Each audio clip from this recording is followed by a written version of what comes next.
আমাদের অর্থ অর্থ উপদেষ্টা এই যে মানে ব্যাড ট্যাক্সের ব্যাপারটা কিন্তু অর্থ মন্ত্রণালয়ের আন্ডারে। অর্থ উপদেষ্টা দেশের বাহিরে আছে, উনি আগামীকাল আসবে রাত্রে। আমরা বলছি আজকে বসতে চাই, আমরা বসে থাকতে চাই না, আমাদের দেয়ালে পিঠ থেকে গেছে।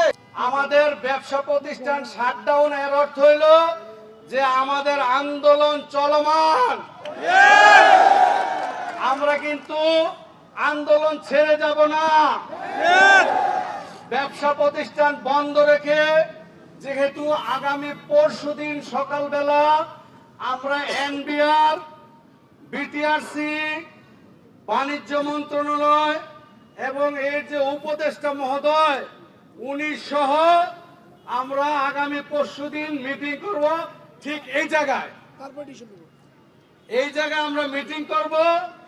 মিটিং এ যদি কোনো ফলপ্রসূ কোনো রেজাল্ট না আসে তখন আমরা যারা নেতৃবৃন্দ আছি, আমরা আপনাদের যারা ভাই অভিভাবক আছি, আমরা আবার সিদ্ধান্ত নেব, এই থেকে কঠোর আন্দোলনের ঘোষণা দেব।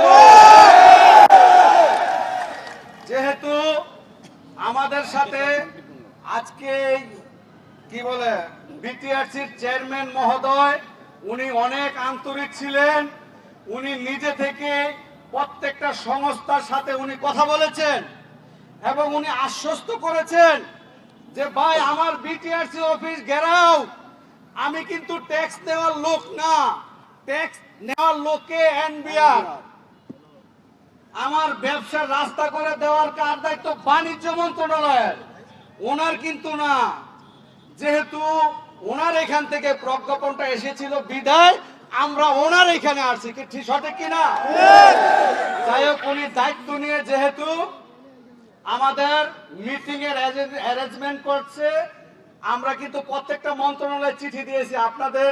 আপনারা অবশ্যই জানেন, যেহেতু সবাই ব্যবসার সাথে জড়িত, প্রত্যেকটা মন্ত্রণালয়ে চিঠি দিয়েছি।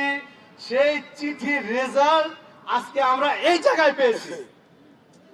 আমরা প্রত্যেকটা মন্ত্রণালয়ের চিঠির উত্তর এইখানে পেয়েছি। কিভাবে?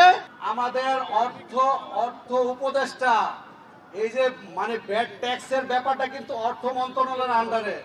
অর্থ উপদেষ্টা দেশের বাহিরে আছে, উনি আগামীকাল আসবে রাত্রে।